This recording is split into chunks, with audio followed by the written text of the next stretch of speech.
এবার নজর রাখবো খড়িবাড়ি সীমান্তে আবারও গ্রেপ্তার করা হয়েছে বাংলাদেশি। কিভাবে, কেন গ্রেপ্তার যা জানা যাচ্ছে এখনো পর্যন্ত এসআইআর আতঙ্ক আর তাতেই নাকি পালানোর ছক করেছিল, কিন্তু সেই ছক বানচাল হয়ে গেল। বিশ্বজিৎ রয়েছে আমার সঙ্গে, আরো বিস্তারিত জানাতে পারবে। বিশ্বজিৎ, কিভাবে পাকড়াও এবং এসআইআর আতঙ্কে কি পালানোর ছক করেছিল, মানে যা শোনা যাচ্ছে?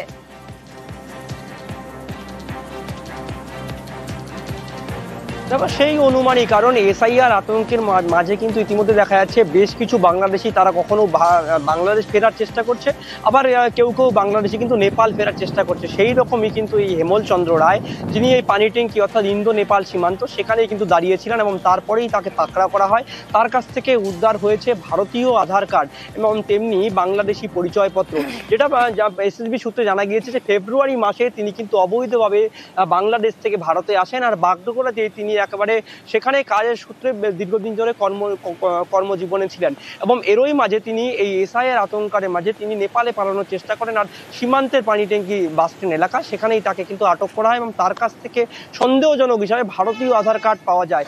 বাংলাদেশের কাছে ফের আধার কার্ড জানিয়ে কিন্তু কার্যত হতবিম্ব প্রশাসনের আধিকারিকরাও, কারণ গত 2 মাস আগে প্রায় 20 জনের মতো বাংলাদেশি এই সীমান্ত এলাকায় গ্রেপ্তার হয়েছিল এবং তারপর এসআইআর আতঙ্ক শুরু হওয়ার পর ফের এই বাংলাদেশি গ্রেপ্তার নিয়ে কার্যত রাজনৈতিক উত্তেজনাও বাড়ছে।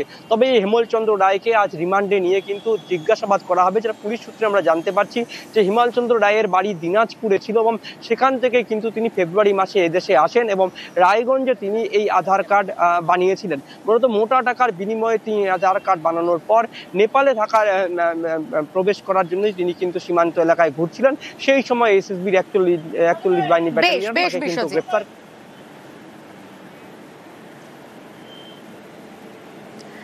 হাসনাবাদের কাঠুরিয়াপাড়ায় অবাক করা দুটো ঘটনা আপনাদের বলবো। কোথাও ভোটার কার্ডে শ্বশুর হয়ে গিয়েছে বাবা, হ্যাঁ, আর কোথাও আবার ভারতীয় মা বাবার বাংলাদেশি ছেলে। শুনে অবাক হচ্ছেন, কিন্তু এই ঘটনাই ঘটেছে, দেখুন।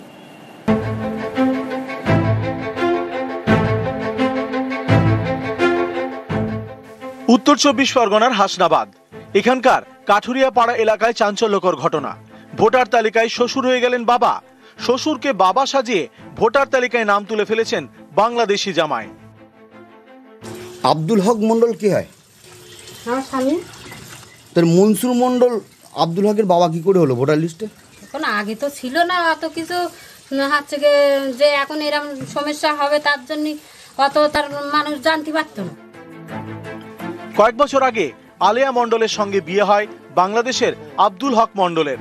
অভিযোগ, এর পরে শ্বশুরকে বাবার পরিচয় দিয়ে ভোটার লিস্টে নাম তোলেন আব্দুল। এই বিষয়টি জানাজানি হতেই তিনি গা ঢাকা দিয়েছেন অন্য রাজ্যে। হাসনাবাদের কাঠুরিয়াপাড়ায় আরেক গল্প। এখানেই থাকেন আব্দুল আহাদ গাজী। অভিযোগ, তিনি বাংলাদেশি, এদিকে এদেশের ভোটার তালিকায় রয়েছে তার নাম। জন্ম সার্টিফিকেট আইলা হয়ে গেল তো সেই সময় হারিয়ে গেছে। ও সব হারিয়ে যাচ্ছে। স্কুল সার্টিফিকেট আছে। 2002 সালে তো ভোটার লিস্টে নাম নেই। তখন তো আমার কোনো ছেলে হয়নি। এখন কোথায় আপনার আব্দুল আহাদ গাজী? প্রার্থী আর জানুয়ারি তো কাজ করতে বাইরে চলে গেছে। কোনো পার্টি তো তাদেরকে বৈধতা দেয় না বা ভোটার লিস্টে নাম তোলে না বা ভোটার কার্ড দেয় না। ত্রুটি বিচ্যুতিটা যদি করে থাকে ইলেকশন কমিশন করেছে, ইলেকশন কমিশন কি করবে সেটা তাদের বিষয়, এখানে আমাদের কোনো এখতিয়ার নেই। উত্তর 24 পরগনা থেকে অনুপম সাহা, নিউজ 18 বাংলা।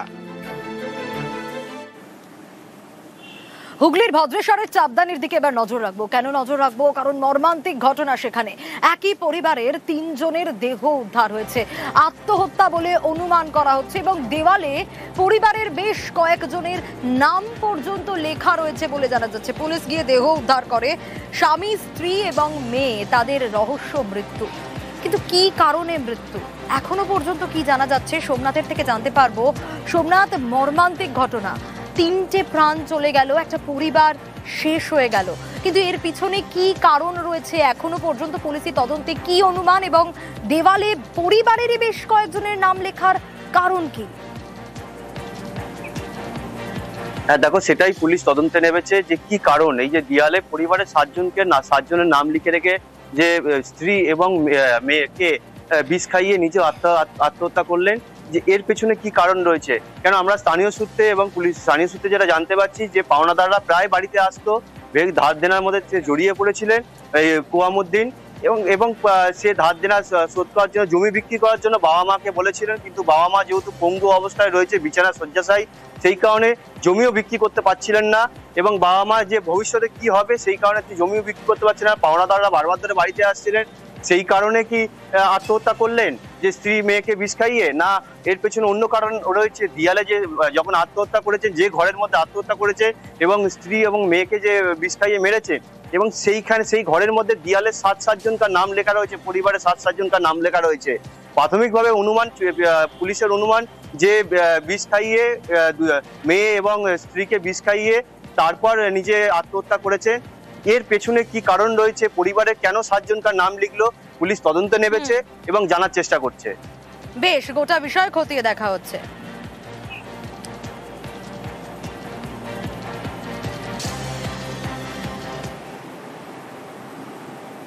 মহিষাদলে তৈরি হচ্ছে নতুন বিশ্ববিদ্যালয়, কিন্তু মহাত্মা গান্ধী বিশ্ববিদ্যালয়ের ক্যাম্পাস থেকে নির্মাণ সামগ্রী চুপিসারে সরিয়ে ফেলা হচ্ছে কেন? ঠিকাদার সংস্থার বিরুদ্ধে চাঞ্চল্যকর অভিযোগ উঠে আসছে। ঠিকাদার সংস্থা তো সাফাই দিয়েছে, কিন্তু গোটা বিষয় আসলে ঠিক হচ্ছে কি খতিয়ে দেখবেন বলেছেন উপাচার্য।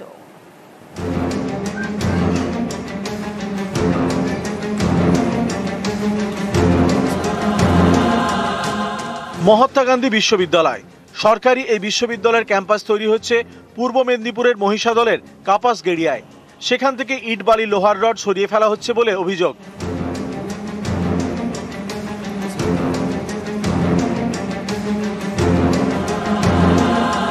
পূর্ব মেদিনীপুর জেলায় নতুন বিশ্ববিদ্যালয় মহাত্মা গান্ধী বিশ্ববিদ্যালয়, নিজস্ব কোনো ক্যাম্পাস নেই, তাই বিশ্ববিদ্যালয়ের পড়াশোনা চলছে মহিষাদল রাজ কলেজে। কাপাসগেড়িয়ায় তৈরি হচ্ছে নতুন ক্যাম্পাস। স্থানীয়দের অভিযোগ, যেখানে ক্যাম্পাস তৈরির কাজ চলছে বেশ কয়েকদিন ধরে সেখান থেকে গায়েব হয়ে যাচ্ছে নির্মাণ সামগ্রী। কোথায় যাচ্ছে নির্মাণ সামগ্রী খোঁজ নিতে গিয়ে এলাকার মানুষ দেখেন সেগুলি নাকি সরিয়ে ফেলা হচ্ছে। বাধা দেন তারা, ফলে ইট বালি সরানোর কাজ এখন বন্ধ। অভিযোগ, ঠিকাদার সংস্থায় নাকি সরিয়ে ফেলছে ইট বালি সুরকি। বিশ্ববিদ্যালয়ের কাজ চলছে, ড্রামফার এনে স্টোরেজ মালগুলো ছিল সেই মালগুলো তোলা হচ্ছে। আমরা বললাম এই মালগুলো কোথায় যাচ্ছে, না এই মালগুলো যে কনস্ট্রাক্টর কাজ করছিল ও নিয়ে যাচ্ছে। আমরা বললাম যে আপনারা এক কাজ করুন, মালটা ওখানে ঢেলে দেন, গাড়িটা বসে যায়, মালগুলো ছেড়ে দিয়ে তৎক্ষণাৎ ওরা পালিয়ে যায়। রোড পেয়েছি তারবেকা থেকে কাপাসিড়া, এই রোডের গাড়ি ফাড়িগুলো মাল মাখানোর জন্য, সেই জন্য গাড়িগুলো বসে যাচ্ছে, সেই জন্য এই ডাস্ট মালটা আমরা নিয়ে যাচ্ছি। এখন কন্ট্রাক্টর বলছে এই মালটা আমি স্ট্যাক করে রেখেছি, বিশ্ববিদ্যালয়ের কাছে তো আমি বহু টাকা পয়সা পাই, আমাকে দিচ্ছে না, তো আমার এই মালটা নিয়ে আমি কাজ করছি। রেজিস্ট্রার পুলিশ প্রশাসনকে জানাবেন ব্যাপারটা ইনভেস্টিগেট করার জন্য। আমাদের কোনো নলেজ নেই, আমি অন্তত উপাচার্য হিসেবে কিছু জানি না যে কোনো মালপত্র নিয়ে যাবে বা কোনো পারমিশন আছে কিনা বা পারমিশন দেওয়া কিচ্ছু দেওয়া হয়নি। গুরুত্ব দিয়ে তো দেখছি এবং খুবই উদ্বেগের বিষয়। প্রশাসনকে এবং ডিস্ট্রিক্ট ম্যাজিস্ট্রেটকে জানাবো।